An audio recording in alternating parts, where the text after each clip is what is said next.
Hi everyone, and welcome to Apprenticeships Unfiltered. Today I'm joined by a fantastic panel that includes apprentices, students, employer and even a parent. What we're going to do is talk about the challenges with apprenticeships and a real honest conversation about applications and what it's like to be an apprentice. I'm going to introduce the panel. Alfie, starting with you. I'm Alfie, I'm a student at Sir William Robertson Academy. I'm Jamie, I run Iconic Engineering based in Grantham. I'm Nina, a manufacturing apprentice at Bakkavor. I'm Anna, I'm Nina's mum. So if you had to give Alfie any advice, Nina, about standing out? It's that authenticity and that you are able to... It's not just about you, actually. It's about being able to work with other people. So while, yes, you want to stand out, you need to show that you are having that responsibility to care for others. Because at the end of the day, when you're working with people, you have to work with so many different people, so many different characteristics, and to be adaptable. I think that's really important in any industry, really. Yeah, I mean, teamwork's definitely a factor. And I think it's something to look at more than just the personal touch. Because at the end of the day, like you said, I'm going to be working with a lot of people. You know, it's sort of like that networking style that you need to focus on teamwork as well as yourself. Because as you're saying, you're working in law, there's going to be other lawyers, I assume, with you. And it's not just about whether you get your work done.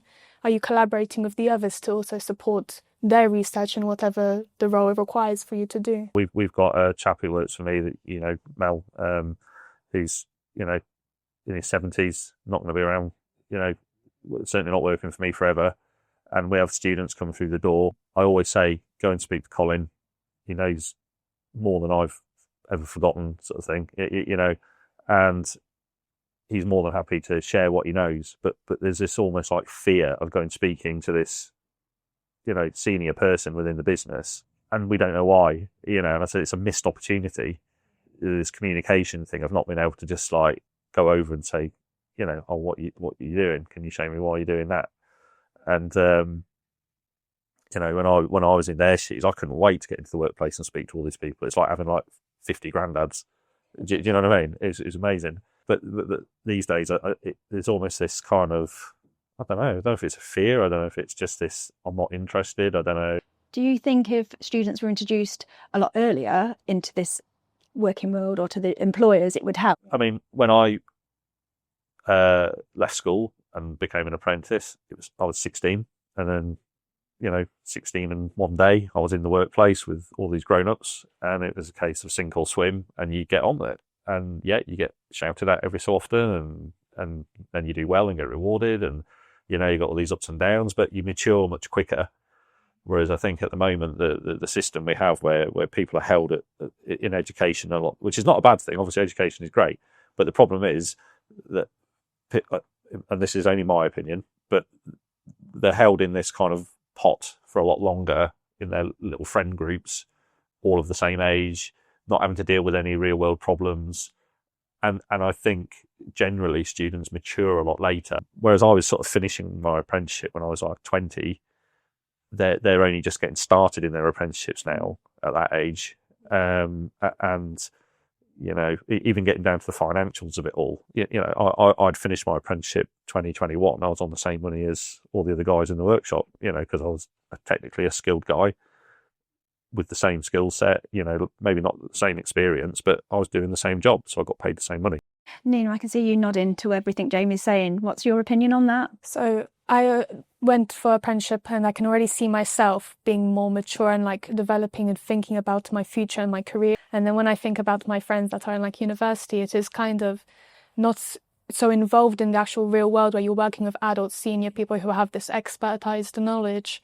And I feel like it does kind of, how you can say, disadvantage them to actually really develop in what they're studying in as well. And for example, I had gone for a panel with senior members of the company and asking about their insight, and a lot of them actually, they were apprentices and became graduates, and then they're head of departments, and having that exposure to them and their experience and knowledge, it's really beneficial, definitely. So you feel like your confidence has grown. How long have you been in your apprenticeship? Just over a year. And you can feel you've grown your confidence to speak to senior leaders as well. Yeah, because I'm always asking why. And Anna, have you seen a difference in Nina going into the working world? Well, definitely, she's questioning everything and sort of find the reasoning why we do it this way. Is there a different way to do it? For me, it's really great to see her practicality and obviously the benefits of financial independence, which is great as well.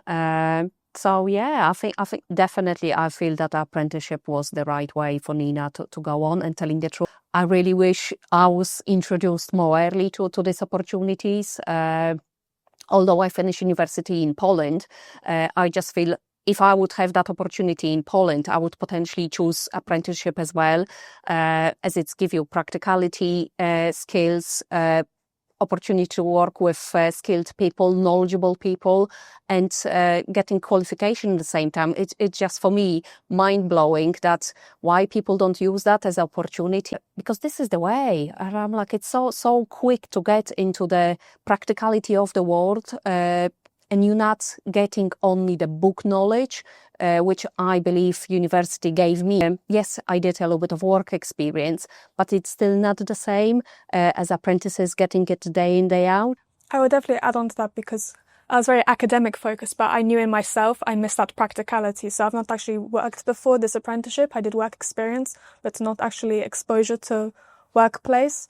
So coming into apprenticeship, it's definitely widened my character and my abilities, which if I went to university, I think I would have remained in a confined little space and not really developed in a practical sense. And then when I would come into workplace later on, it'd be like, oh, I don't actually know how to do anything. Alfie, what do you think about that? Is that the kind of way that you're looking at it? You'd say your parents are, one is all for you doing whatever you choose, another one would maybe prefer the university route.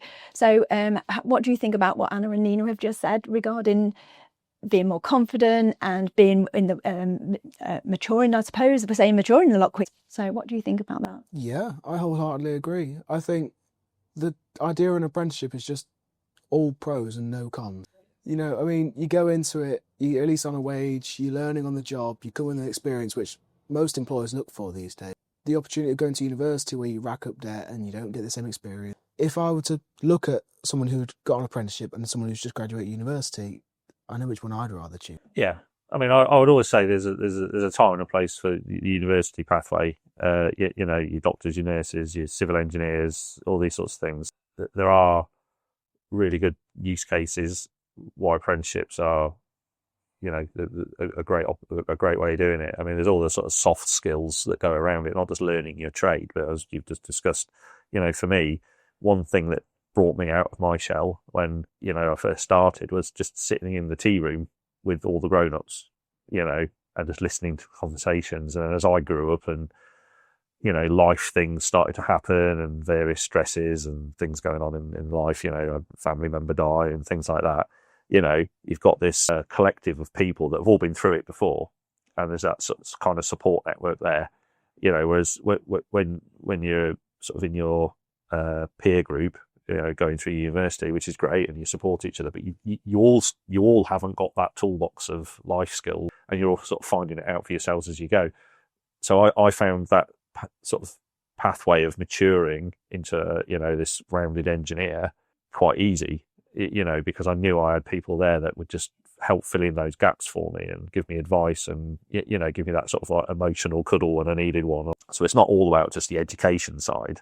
You know, there's all these extra bits, that sort of fluffy bits that go around the outside of it, and I don't think you can put a value on that really, especially if you do get in with a good company that have got the right people there. You'll always get some so-and-so in a business that doesn't want to know and stuff, but again, that in itself is a lesson, isn't it, how to deal with people. And, you know, there's one chap I used to work with who was, you know, I would say, looking back at it, he was horrible to me, but it kind of, but I wouldn't have, looking back on it, I wouldn't have had it any other way, because it taught me so much stuff. But when you're in that environment, all of a sudden you start going, oh yeah, where would I have ever picked that up from?